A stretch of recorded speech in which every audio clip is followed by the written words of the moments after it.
All right, technical issues in left-hand parts of Chopin Nocturnes. Well, the most common pattern is a wide broken pattern, of course.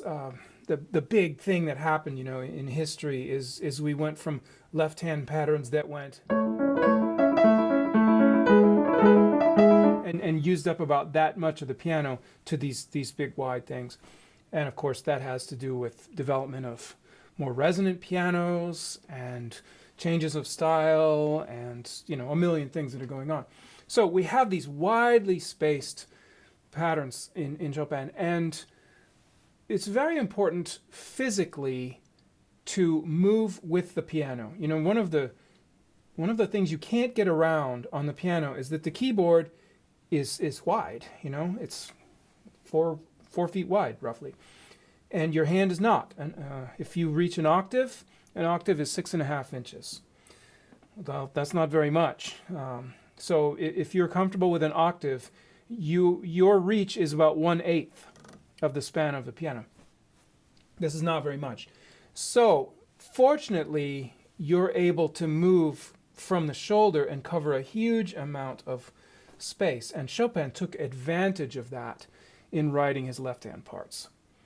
We need to also take advantage of that in playing them. So here's the B flat minor, the first nocturne.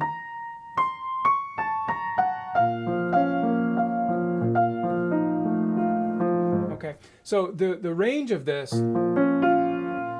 is an octave and a fifth. So there we go, a 12th, as we like to say.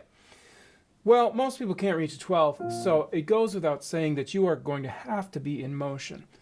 What I would suggest very strongly is that you don't wait until you run out of room.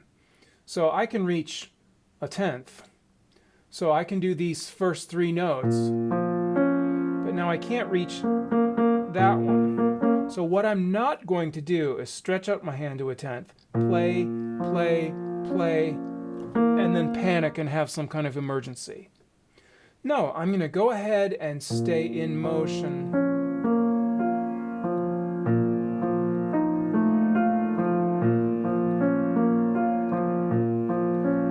All the time.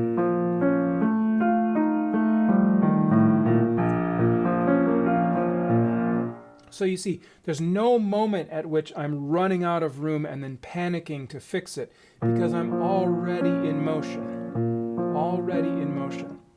Now think about this for a second. If I am already in motion, that means I'm moving from the shoulder through this passage. That means more of my body is moving with the music. Doesn't it make sense to you that if more of me is moving physically with the notes, I will understand that music better?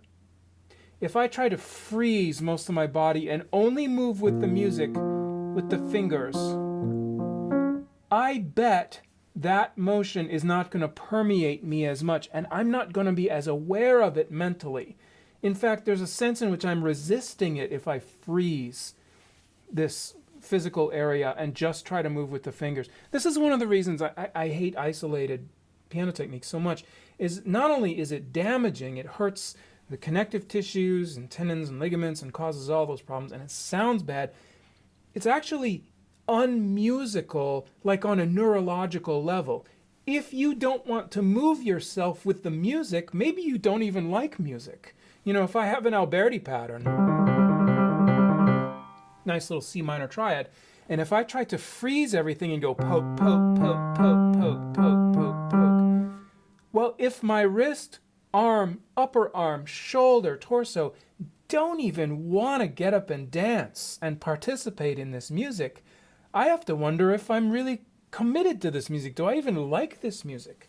But if my whole body loves to move, go that way and this way and feel the motion. I love the bass note down that way, and I love the upper note up this way, and I love the minor third because it's not minor without a minor third. So I love moving into it and feeling it. So I really think there's kind of like a psychological and physical element to moving correctly through. So don't park and put on your parking brake and resist the motion. Learn the motion and learn to love the motion.